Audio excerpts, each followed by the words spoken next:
Hello मेरे प्यारे बच्चों, आज हम आप लोगों के लिए लेकर आए हैं क्लास 10th, जिसमें हम लोग साइंस के बारे में डिस्कस कर रहे हैं। अध्याय 10 प्रकाश परावर्तन एवं अपवर्तन। जैसा कि आप जान रहे हैं कि यह साइंस के अकॉर्डिंग अध्याय 10 है और हम लोग फिजिक्स का पोर्शन पढ़ रहे हैं, तो इसमें यह पहला अध्याय हमारा है। तो इसमें मैंने अपने पिछले वीडियो में आपको बताया अवतल दर्पण द्वारा प्रतिबिंब का बनना। अवतल दर्पण द्वारा प्रतिबिंब का बनना, यहाँ तक टॉपिक हम लोग क्लियर कर लिए थे। और आज के टॉपिक में हम जो है, आज की हमारी टॉपिक है उत्तल दर्पण द्वारा प्रतिबिंब का बनना।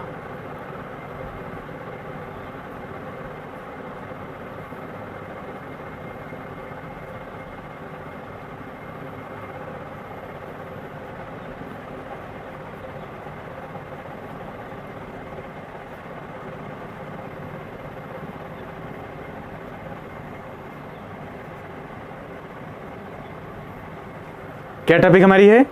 उत्तल दर्पण द्वारा प्रतिबिंब का बनना, जिसका इंग्लिश नाम होता है formation of image. Formation of image by convex mirror.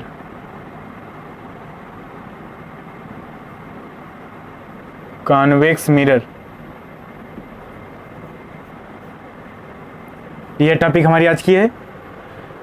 पिछली टॉपिक हमारी क्लियर हो गई है, उत्तल दर्पण द्वारा प्रतिबिंब का बनना। वहाँ पर मैंने आपको बताया टोटल जो स्थिति थी हमारी वह 6 स्थिति थी।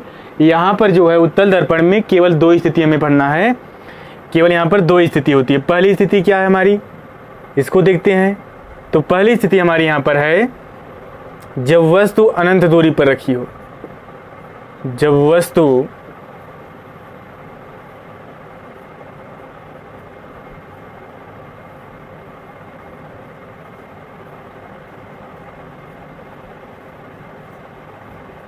वस्तु कहाँ रखी हो? अनंत दूरी पर रखी हो। तो पहले हम आपको अवतल दर्पण वाला जो बताए थे उसको एक बार दिखा देते हैं। इसके अकॉर्डिंग अभी आसानी से आप बना लेंगे।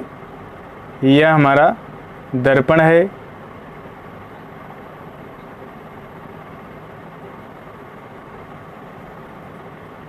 यह हमारा अवतल दर्पण, इसका सिरा M1 M2 कर दिया गया। यह हमारा दर्पण का ध्रुव है, P से हम शो करते हैं। तो आपको बताया गया इनफाइनाइट यानी अनंत पर रखी गई है वस्तु। तो प्रकाश की किरण, पहली प्रकाश किरण क्या होती है? समांतर चलती है मुख्य अक्ष के। यानी कहने का मतलब है मुख्य अक्ष के समांतर जो प्रकाश किरण चलती है वह दर्पण से परावर्तन के पश्चात क्या होती है? फोकस होकर चली जाती है। इधर से भी हम ले जा सकते हैं। परावर्तन पश्चात क्या होती है? फोकस होकर चली जाती है। जहाँ कट रहा था वहाँ पर हमारा क्या बन रहा था? इमेज। तो इमेज हमारा अवतल दर्पण में जो हम इनफाइनाइट पर अनंत पर वस्तु को रखे थे, तो बनने वाला इमेज हमारा इस फोकस पर बना था, बिंदु के आकार का बना था। कहाँ बना था? फोकस पर बिंदु के आकार का बना था। उत्तल दर्पण में हमें चेक करना है, उत्तल दर्पण में बताना है। किरण आरेख खींचने का नियम आपको बताऊं, केवल वही ध्यान में आपको रहेगा तो आप आसानी से बना ले जाएंगे। मैंने आपको कहा किरण आरेख खींचने का नियम आप प्रैक्टिस कर लेंगे। वही नियम आप जो है 2 नियम को अप्लाई कर देंगे उसमें से, और आपका जो भी दर्पण के सामने वस्तु रखा गया है उसका इमेज आप बता देंगे कहाँ पर बनेगा। तो देखिए, यह हमारा उत्तल दर्पण है। इसका ध्रुव यह है P, यह सिरा M1 और यह सिरा हमारा जो है M2 है।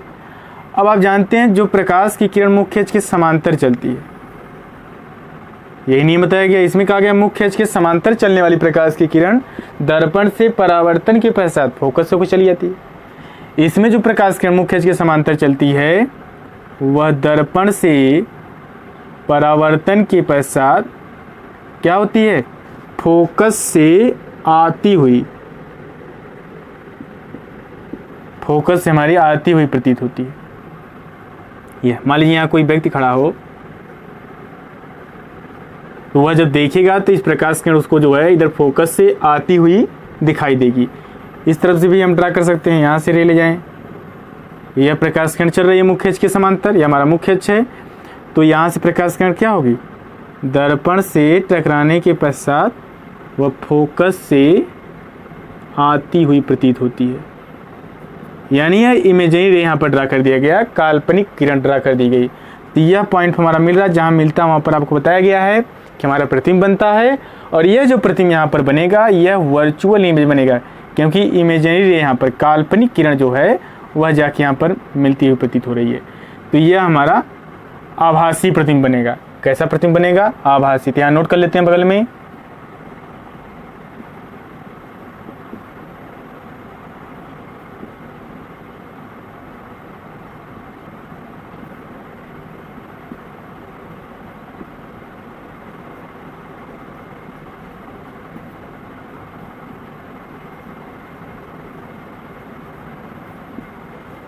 जो हमारा प्रतिबिंब बन रहा है उसकी स्थिति कहाँ पर, किस स्थान पर बन रहा है, स्थिति हम बताएंगे, और उसकी प्रकृति बताएंगे और आकार बताएंगे। तो स्थिति आप देख रहे हैं दर्पण की कहाँ बन रहा है? पीछे बन रहा है।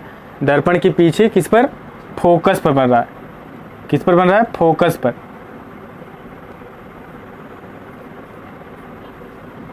और प्रकृति क्या है? तो प्रकृति आपको मालूम है, आपको बताया गया डॉटेड लाइन यानी काल्पनिक रेखा ड्रा की गई है, तो आभासी, आभास हो रहा है यहाँ पर। प्रतिबिंब जो हमारा है उसकी प्रकृति जो है वो कैसी है? आभासी है। इसमें पॉइंट के आकार का, इसमें उल्टा सीधा कोई अर्थ नहीं है। आकार जो आप लिख देंगे बिंदु के आकार का। कैसा आकार लिखेंगे? बिंदु के आकार का। बिंदु के आकार का, यह हमारा हो गया। वही जब अवतल में था तो आप देखिए वास्तव में रहा था, वास्तविक प्रतिबिंब बना, यहाँ भी पॉइंट के आकार का ही बना, यहाँ भी फोकस पर बना, लेकिन फोकस हमारा क्या है? दर्पण के सामने यहाँ पर है, अवतल दर्पण में। यहाँ दर्पण के पीछे हमारा फोकस है। यह हमारी पहली स्थिति हो गई जब वस्तु कहाँ पर रखी गई है? अनंत पर। यह क्लियर हो गया आपका। अब हम देख लेते हैं दूसरी स्थिति जो हमारी है, जो कि हमारी लास्ट स्थिति इसके लिए है। तो जब वस्तु जो है, जब वस्तु अनंत एवं दर्पण के ध्रुव के बीच में रखी हो,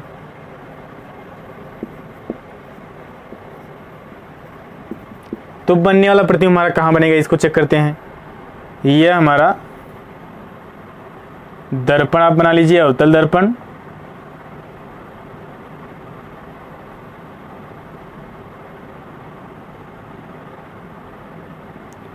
एक सिरा हमारा हो गया M1, दूसरा सिरा हमारा हो गया M2। यह हमारा ध्रुव हो गया। वस्तु को कहाँ रखना है? ध्रुव और अनंत। अनंत हमारा इधर अनंत के बीच में, ध्रुव और अनंत के बीच में हमें वस्तु रखना। मान लीजिए मैंने वस्तु को यहाँ पर रख दिया, इसका नाम दे दिया AB। यहाँ पर कहाँ? इनफाइनाइट पर वस्तु, यहाँ पर इनफाइनाइट यानी अनंत और दर्पण के ध्रुव के बीच में रखी जा रही है। तो पहली प्रकाश किरण क्या होगी? मुख्य अक्ष के समांतर चलती है। पहली प्रकाश किरण जो हमारी है वह मुख्य अक्ष के समांतर चलती है, और दर्पण से परावर्तन के पश्चात, परावर्तन के पश्चात क्या होती है? वह फोकस से आती हुई प्रतीत होती है। यह पॉइंट है आपका, फोकस से आती हुई प्रतीत होती है। आप जानते हैं उत्तल दर्पण जो फोकस होता है वो दर्पण के पीछे होता है, वक्रता केंद्र भी दर्पण के पीछे होता है। दूसरी प्रकाश किरण जो हमारी चलेगी वह वक्रता केंद्र, दूसरी प्रकाश किरण क्या होती है? वक्रता केंद्र की ओर आती है। वक्रता केंद्र की ओर आने वाली प्रकाश किरण जो हमारी होती है वह दर्पण से परावर्तन के पश्चात उसी मार्ग में वापस लौट जाती है। इसको बनाते हैं, यह पॉइंट हमारा है, यह सेंटर ऑफ कर्वेचर हो गया, वक्रता केंद्र। तो कहा गया इसमें जो वक्रता केंद्र की ओर आने वाली प्रकाश किरण है वह दर्पण से टकराने के पश्चात उसी मार्ग में वापस चली जाती है। तो जहाँ पर कटता आपको पता है वहीं पर क्या बनता है? इमेज बनता है, प्रतिबिंब बनता है हमारा। तो यह वस्तु AB है, तो बनने वाला प्रतिबिंब क्या होगा? A' B' होगा। तो आप देख रहे हैं जो हमारा इमेज बन रहा है वो कहाँ बन रहा है? यानी फोकस और ध्रुव के बीच में बन रहा है, दर्पण के पीछे, दर्पण के ध्रुव तथा फोकस के मध्य बन रहा है। और आप ध्यान रखेंगे वस्तु को हम दर्पण के ध्रुव और अनंत के बीच में हम इधर जो है कहीं भी रखेंगे, बनने वाला इमेज हमारा हमेशा जो है वह फोकस और ध्रुव के बीच में ही बनेगा, क्योंकि स्वाभाविक बात है प्रकाश किरण जाएगी तो फोकस से आती हुई प्रतीत होगी, इस बीच में ही कहीं ना कहीं कटेगा। तो इसका यही लास्ट स्थिति है, यही दो स्थिति केवल इसमें है। तो यहाँ पर क्या कहा गया इसका नोट कर लेते हैं बगल में।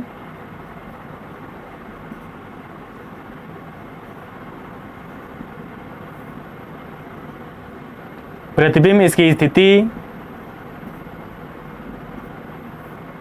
इसकी प्रकृति कैसी होगी, आभासी होगी कि रियल होगी, यानी आभासी होगी अथवा वास्तविक होगी, इसको बताएंगे। और आकार इसका बताएंगे। यही बेसिक पॉइंट जो उसका कॉन्सेप्ट है उसको आप समझ लिया करिए, सब बात क्लियर हो जाएगी। तो यहाँ पर कहा गया, यहाँ पर आप देख रहे हैं यह वस्तु है और यह प्रतिबिंब बन रहा है इसका, इस वस्तु का इमेज यहाँ पर बन रहा है। तो इमेज कैसा है, यहाँ देख रहे हैं आप, काल्पनिक रेखा खींची गई है, यानी आभासी प्रतिबिंब। स्थिति क्या है, ध्रुव और वक्र इसके फोकस के बीच में बन रहा है, यानी फोकस एवं ध्रुव के बीच बन रहा है। कैसा बन रहा है, तो आप देख रहे हैं यहाँ पर आभासी बन रहा है। कैसा बन रहा है, आभासी प्रतिबिंब जो हमारा बन रहा है वो आभासी बन रहा है और सीधा बन रहा है। आभासी और कैसा है, सीधा है, और वस्तु से आकार में छोटा है, यानी वस्तु से छोटा बन रहा है।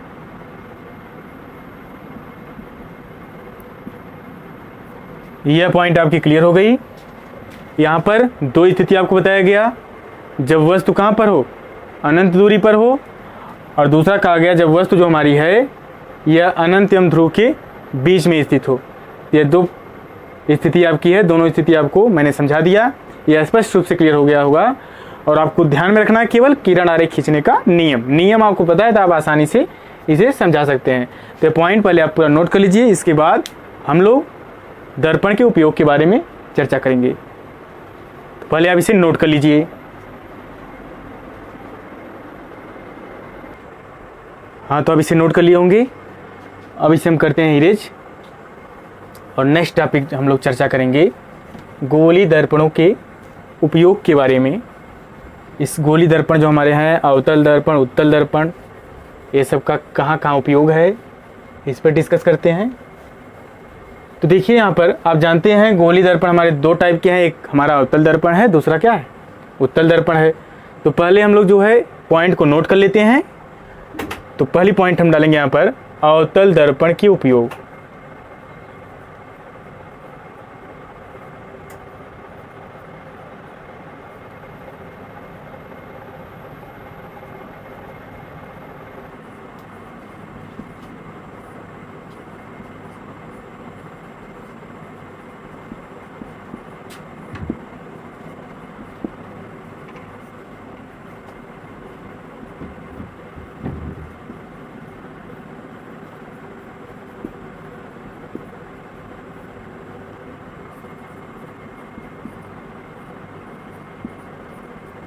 देखिए यह हमारा अवतल दर्पण के उपयोग यहाँ पर नोट हो गया, और यहाँ पर उत्तल दर्पण का उपयोग। अवतल दर्पण के उपयोग और उत्तल दर्पण का उपयोग, इसके बारे में तो पहले हम अवतल दर्पण के उपयोग को जान लेते हैं, कहाँ कहाँ इसका उपयोग हम करते हैं।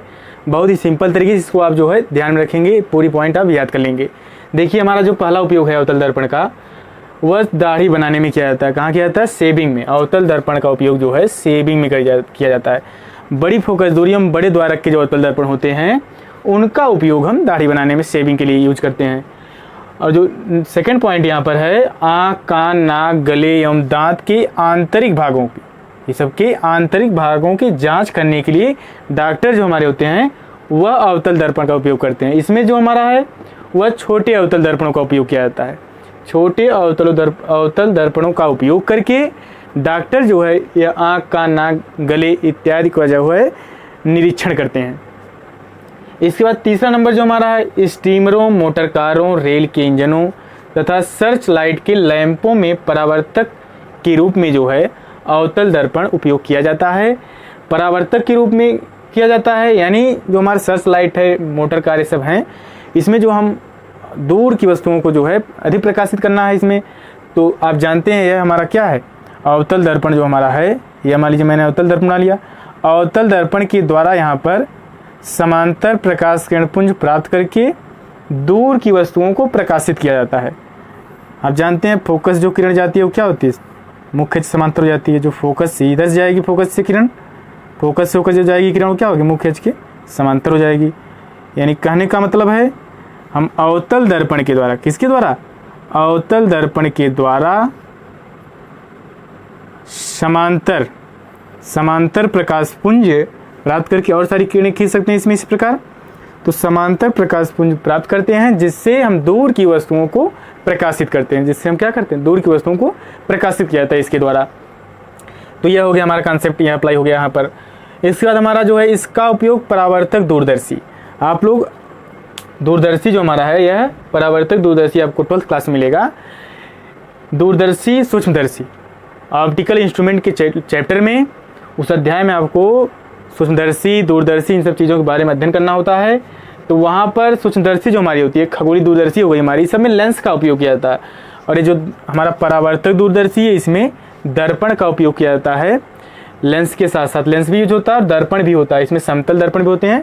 तो यहाँ पर हमारा अवतल दर्पण का भी उपयोग किया जाता है इस परावर्तक दूरदर्शी में, अवतल दर्पण भी यूज किया जाता है इसमें, यह जान लीजिए आप।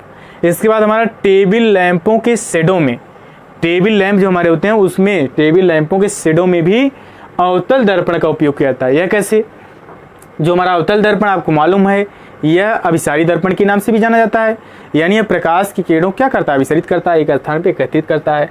तो यह जो हमारा है टेबल लैंपों के शेडों में जो अवतल दर्पण हमारा है यह क्या करेगा, कम स्थान में, थोड़े ही स्थान में यह अधिक प्रकाश कर देगा। जब इसका उपयोग हम करेंगे लैंप में तो यह क्या करेगा, अवतल दर्पण उसे कम स्थान में यानी थोड़े से स्थान में अधिक प्रकाशित करेगा, प्रकाश जो है ज़्यादा कर देगा।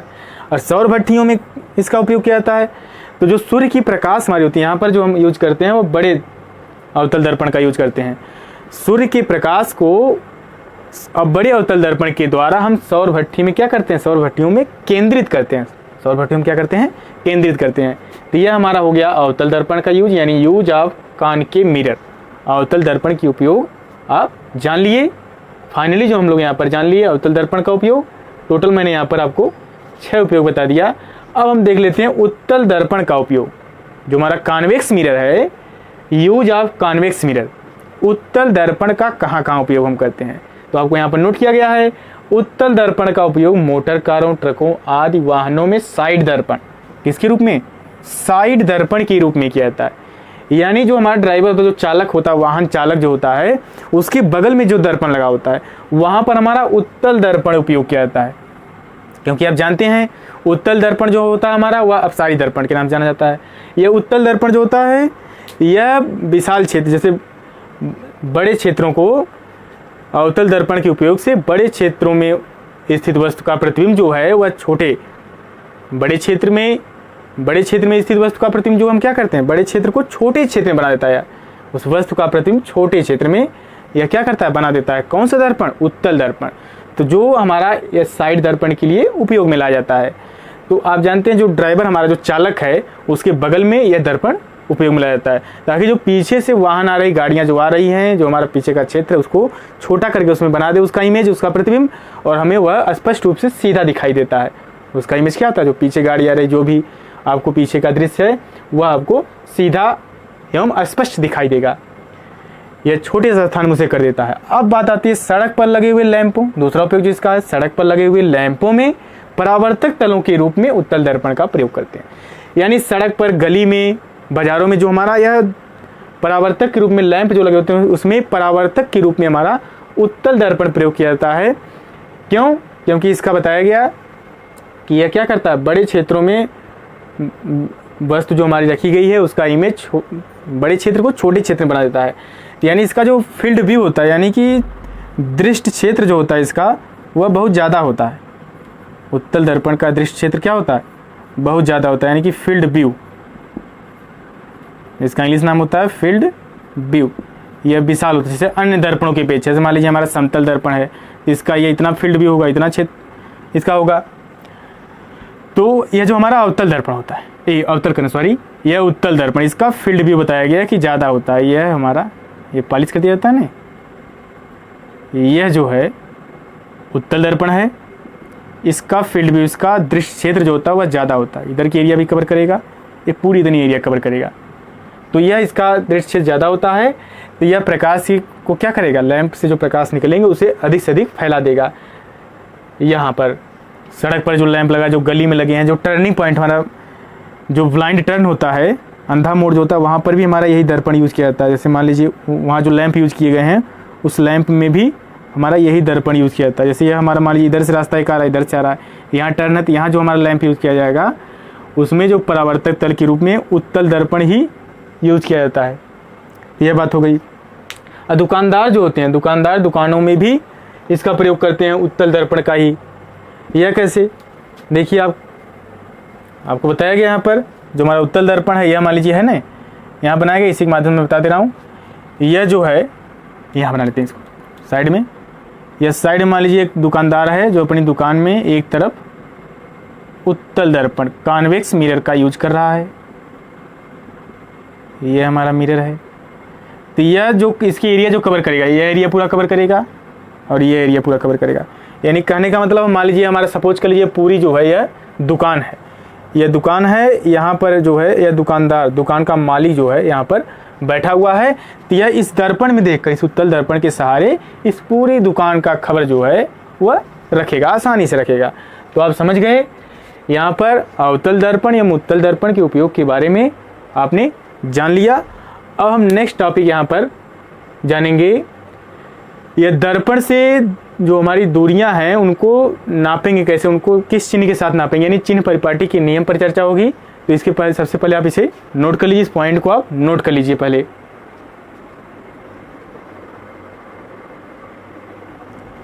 हाँ तो मेरे प्यारे बच्चों आप इसे नोट कर लिए होंगे। अब हम अगली टॉपिक देखते हैं।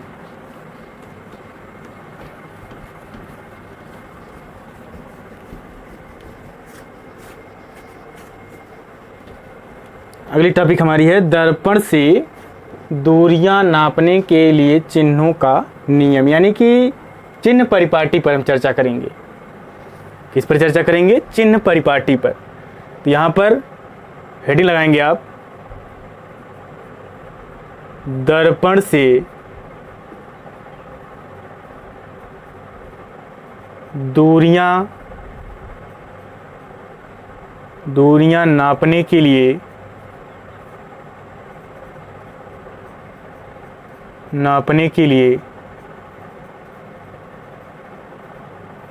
चिन्हों का नियम।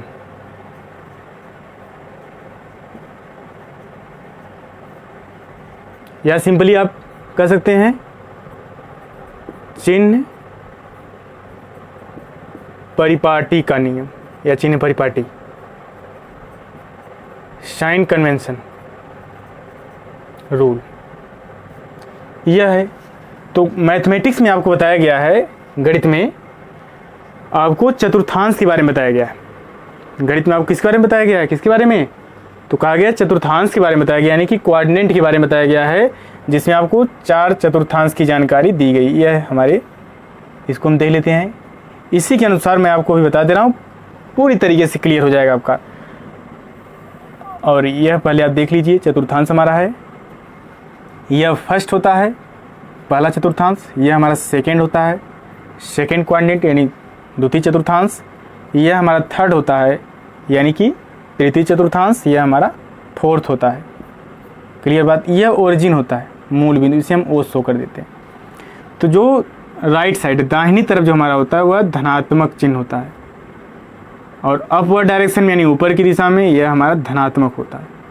लेफ्ट साइड जो हमारा होता है यह ऋणात्मक होता है, और डाउनवर्ड डायरेक्शन यानी कि नीचे की तरफ हमारा क्या होता है? ऋणात्मक। यह चतुर्थांश में आपको बताया गया है मैथमेटिक्स में। तो इसका उपयोग करते हुए हम जो है यहाँ पर दर्पण से दूरियां जो मेजर की जाएगी, जो दूरियों को हम लोग नापेंगे, वह किस साइन के साथ, किस चिन्ह के साथ लेंगे, कौन सी दूरी किस चिन्ह के साथ ली जाएगी, तो इस पर हम जो है क्लियर कर लेते हैं इसको। तो यहाँ से मान लीजिए मैं अवतल दर्पण बना लेता हूँ, कोई भी दर्पण आप उठा लें, अवतल उत्तल जो आपकी इच्छा करे।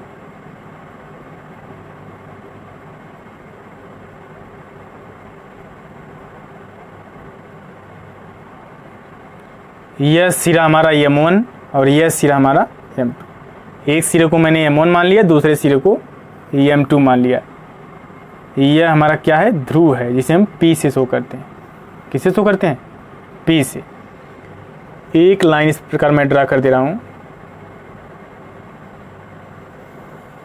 यह। तो आप देख रहे हैं उसी के रूप ले लिया उसी का। तो वस्तु जो भी है, जिस वस्तु का हमें प्रतिबिंब बनाना है, वह ऑलवेज दर्पण के बाईं तरफ रखी जाएगी।